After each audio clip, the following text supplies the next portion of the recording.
Hello dear students, आपका welcome करता हूं आपके अपने YouTube channel maths by Maninder Dhull में। आज हम आपके साथ डिस्कस कर रहे हैं एक्सरसाइज 3.6 के क्वेश्चन नंबर फर्स्ट को। इसके फर्स्ट पार्ट में देखिए 1/2x plus 1/3y is equal to 2 and 1/3x plus 1/2y is equal to 13/6। Student, इससे पहले के एक्सरसाइज में हम ग्राफीय विधि, विलोपन विधि, वज्रगुणन विधि, प्रतिस्थापन विधि, इन सभी विधियों को हल कर चुके हैं।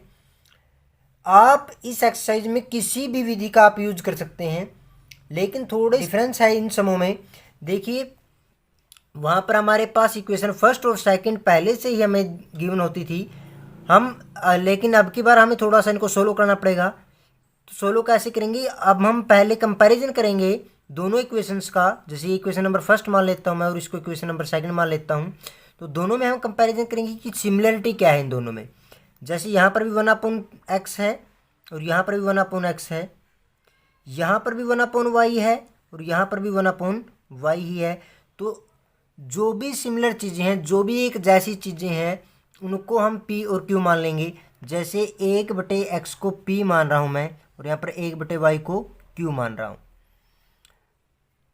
तो देखिए यहाँ पर इक्वेशन क्या हो जाएगी, 1/2p प्लस 1/3q बराबर 2 के, और यहाँ पर 1/3p प्लस 1/2q बराबर हो जाएगा 13/6 के।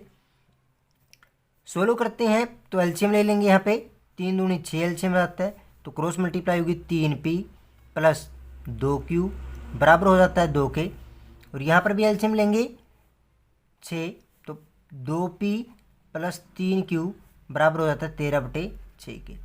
यहाँ पर 6 इस तरफ आकर गुणा में, तो 3p प्लस 2q बराबर 6 दूनी 12 के, और यहाँ पर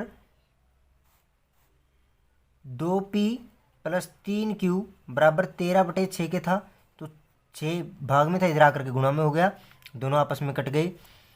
तो 3p प्लस 2q बराबर 12 और 2p प्लस 3q बराबर हो जाता है 13 के।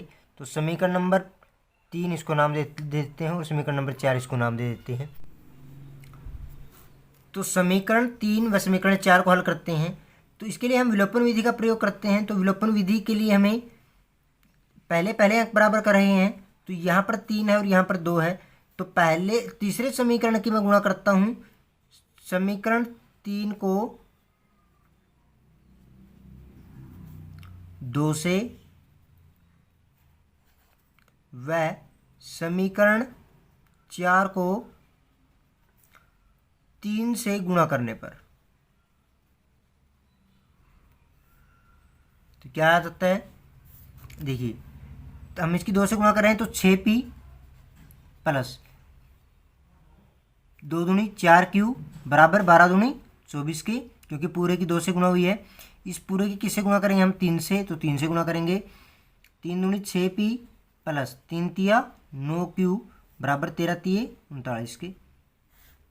माइनस माइनस माइनस दोनों कट जाते हैं, माइनस के 5q बराबर हो जाता है 9 में से 4 चला गया तो 5, 3 में से 2 चला गया तो 1, तो माइनस के 15, माइनस से माइनस कैंसिल आउट, तो q की वैल्यू क्या आती है यहाँ पे 15/5 3।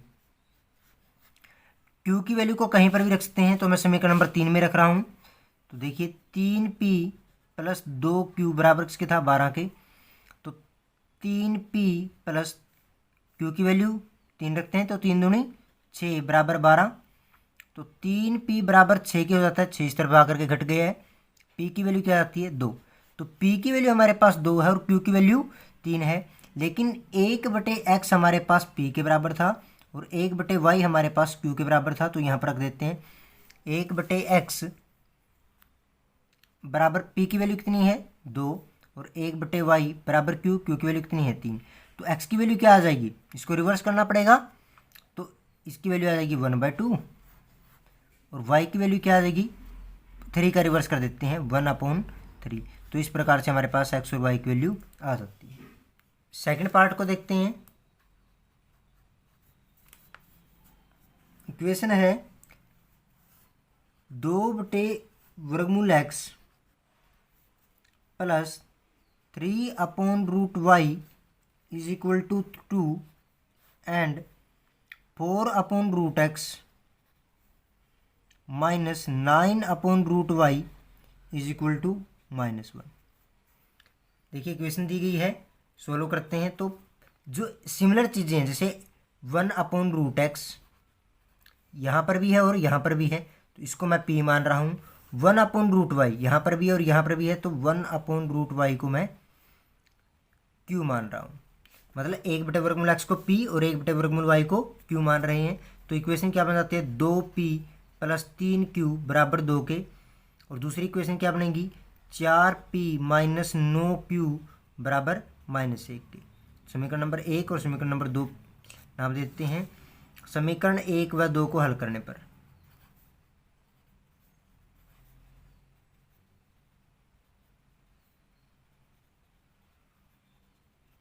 देखिए क्या आ जाएगी। यदि मैं समीकरण नंबर 1 को 2 से गुणा कर देता हूँ तो पहले पहले अंक बराबर हो जाते हैं, विलोपन विधि का प्रयोग कर रहे हैं।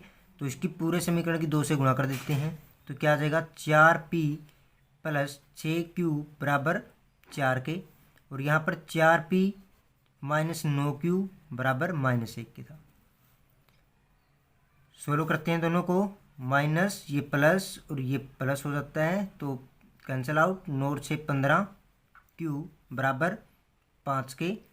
तो q की वैल्यू क्या आती है, 1/3, क्योंकि 5/15 तो काटेंगे तो 1/3 आ जाएगी। तो q की वैल्यू को हम समीकरण नंबर 1 में रख देते हैं। तो क्या था, 2p + 3q बराबर 2 के। तो 2p + 3q की वैल्यू क्या है, 1/3 बराबर 2 के हो जाता है। 3 से 3 कैंसिल आउट। 2p बराबर 1 इस तरफ आकर के घट जाता है, तो 2 में से 1 चला गया तो 1। तो p की वैल्यू क्या होती है, 1/2। तो p की वैल्यू 1/2 आई है और q की वैल्यू 1/3 आई है। लेकिन हमने जो माना था 1/वर्गमूल x को हमने p माना था और 1/वर्गमूल y को हमने q माना था। तो अब इनकी वैल्यूज को रख देते हैं। 1/वर्गमूल x बराबर p की वैल्यू क्या आई है हमारे पास, 1/2, और 1/वर्गमूल y को क्या माना था, q। तो इसकी वैल्यू क्या है, 1/3। हमें तो x की वैल्यू चाहिए, तो x की वैल्यू को निकालने के लिए पहले हम इनको रिवर्स कर लेते हैं। तो वर्गमूल x बराबर 2 के, तो और x की वैल्यू क्या आ जाएगी हमारे पास, देखिए स्क्वायर करना पड़ेगा, तो इसका भी स्क्वायर करेंगे तो 2 का स्क्वायर 4, तो x की वैल्यू हमारे पास 4। इसी प्रकार से वर्गमूल y की वैल्यू हो जाएगी पूरा 3, और y की वैल्यू क्या आ जाएगी, स्क्वायर करना पड़ेगा तो 3 का भी स्क्वायर होगा 9। तो इस प्रकार से हमारे पास x की वैल्यू 4 और y की वैल्यू 9 रहेगी।